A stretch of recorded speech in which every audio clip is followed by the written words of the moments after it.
Hi ha una creença japonesa que diu que cadascú de nosaltres porta 3 màscares. La primera és la que ensenyem al món, la que pot veure tothom. Gairebé sempre mostra la part més amable de nosaltres mateixos, la més adequada a cada ocasió. És el que la societat espera de nosaltres, el que estan disposats a tolerar. Ens la posem per sortir de casa, ens protegeix dels estranys. És freda i no s'acaba de semblar al que de debò som, però la seva fredor ens fa ser més forts. És la nostra disfressa més realista.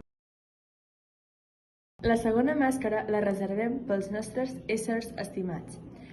És la que fem servir per mostrar les nostres emocions. Estimació, interès, amor, lleialtat, confiança, odi, ràbia, desencís o tristor autèntics. De vegades és insuportable. És el rostre que veuen els que ens estimen i, tot i que costi d'admetre, sovint ofereix versions contradictòries. La tercera màscara és el més amagada, el rostre secret que mai no ensenyem, el que només coneixem bé nosaltres mateixos. Ens parla des de la consciència, des dels somnis. Ens diu que a paraules a cau d'orella quan no podem dormir. Pensa coses que mai no gosaríem dir en veu alta. Ofereix versions contradictòries de nosaltres mateixos. Dubta, té por, s'obsessiona, parla llambregades, fragmentàriament, sense ordre ni lògica. És el pitjor que podem ser, i també el millor que som. És la nostra essència mateixa, allò que de debò som. I ara formuleu-vos una pregunta. Com és cadascuna de les vostres 3 màscares? Quina disfressa trieu quan voleu sortir al món? Com creieu que us veuen els altres? I el més important, com sou quan no hi ha ningú? Com sou davant el mirall, davant les vostres mateixos? Potser les respostes fan mal. Per això ja ens ho pensàvem, de bon començament, oi?